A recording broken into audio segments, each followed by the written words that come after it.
जय मा लक्ष्मी देवाय नमो नमः। नमामि सर्वभूतनं वरदासि हरिप्रिये जागतिस्तत्प्रपन्नानं सामे भवत्तदर्चना मा लक्ष्मी देवाय नमो नमः। कोजागरी लक्ष्मी पूजार व्रत कथा। व्रत फल आश्विन मासे पूर्णिमार रात्रे जे लक्ष्मी पूजा हय ताहाके कोजागरी लक्ष्मी पूजा बले। जिनि एई कोजागरी लक्ष्मी पूजा करें तथाय यशलक्ष्मी भाग्यलक्ष्मी कुललक्ष्मी प्रसन्न हइया ताहार गृहे सदा अचला हइया बिराज करें। व्रत कथा। उज्जयिनी नगरे एक सत्य प्रतिज्ञ धर्मप्राण राजा छिलेन। तिनि इच्छा करिलेन तार राजधानीर निकट एकटी हाट बसाबेन। सेई इच्छा सेई काज। राजबाटीर अति निकटे एकटा प्रकांड हाट बसानो हलो, किन्तु दुःखेर विषय विक्रेता अभावे सेई हाट तेमन जमलो ना। कारण विक्रेतागण पुरानो जायगा छेड़े केउ आर नतून जायगाय आसते राजी हलो ना। एदिके राजार साधेर हाटे बेचा केनार अभावे खा खा करते लागलो। राजा तखन एक उपाय स्थिर करलेन।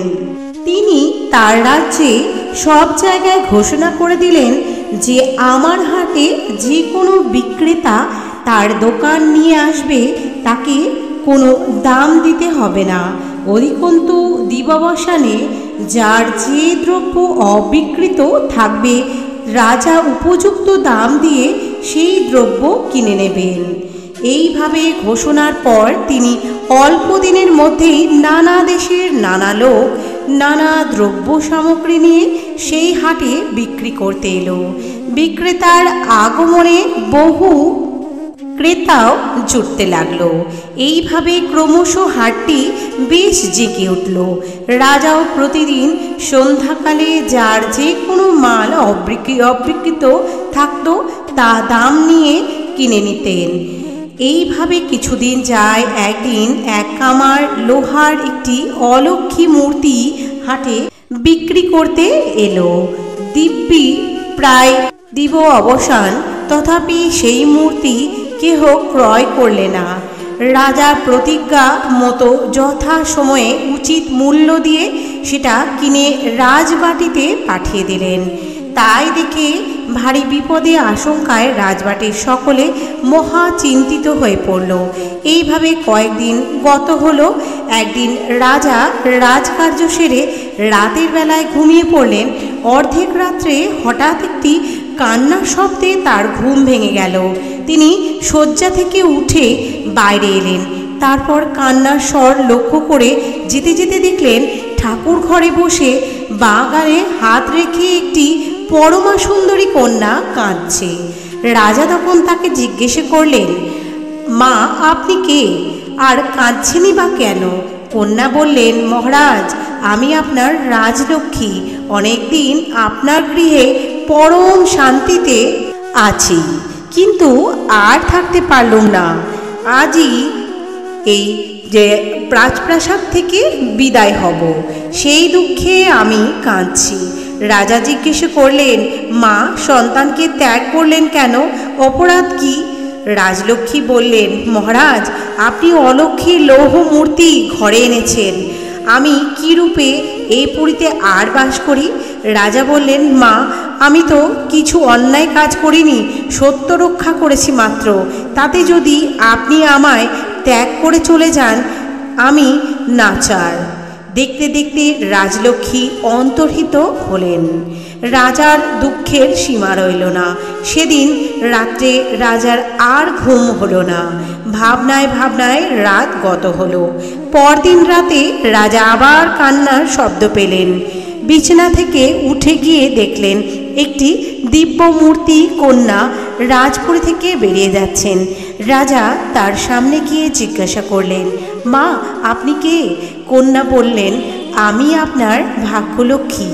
রাজা জিজ্ঞেস করলেন, চলে যাচ্ছেন কেন মা?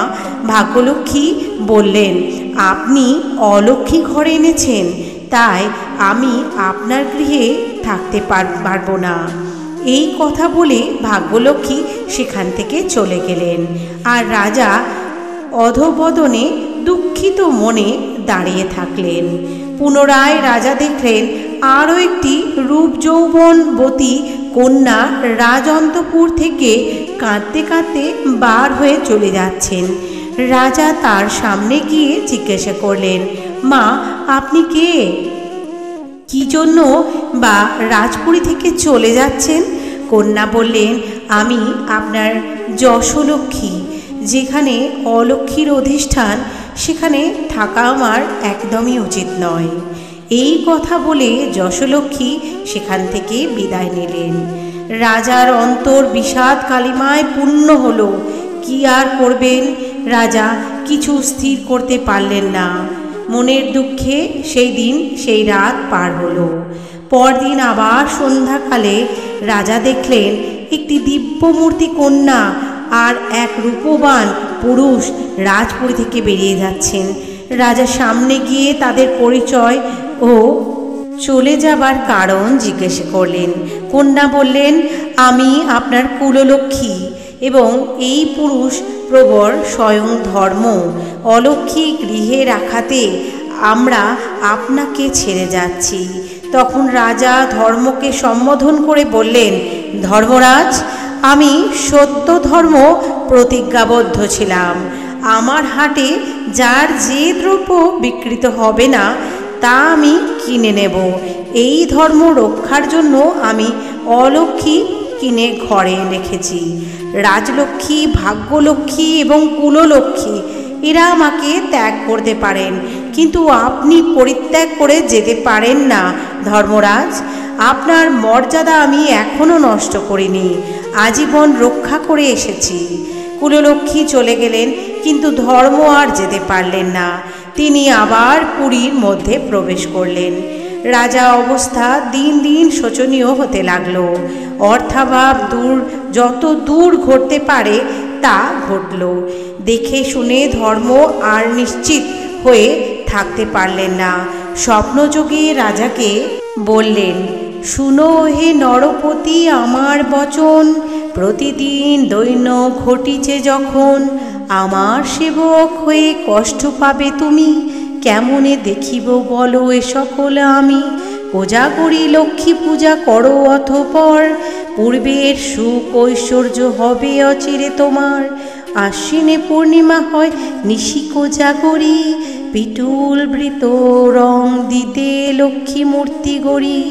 চন্দন চর্চিত ফুলে নৈবেদ্য সাজায়, নারিকেল পাটুলি ও চিপিটক দিয়ে, বুঝিলে দেবীরে যাবে অলক্ষ্মী আপনি, অলক্ষ্মী চাইলে পুনঃ পাবে সব তুমি।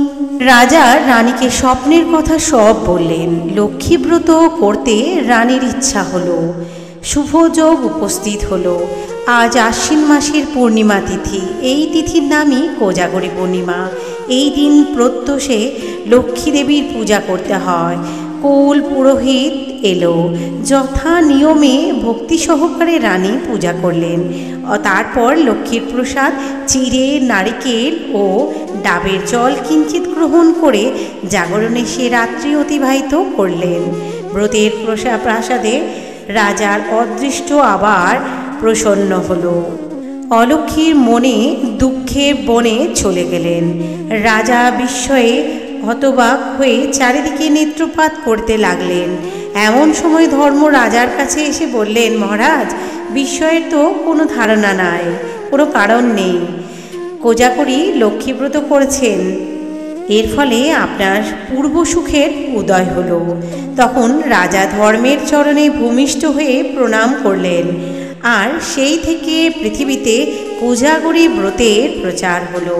ব্রতর বিধান: আশ্বিন মাসের পূর্ণিমায় কোজাগরী লক্ষ্মী পূজার দিন পূজার ব্রত দিবস পূর্ব দিবসে সকালবেলায় ঘর দুয়ার ভালো করে পরিষ্কার করবে, পরে আলপনা দেবে, পুরোহিতদের নির্দেশ অনুযায়ী পূজার আয়োজন করিয়া পূজা করিবে এবং পূজান্তে লক্ষ্মী দেবীকে মনে মনে ভক্তি ভরে স্মরণ করিয়া ব্রতকথা শ্রবণ করিবে।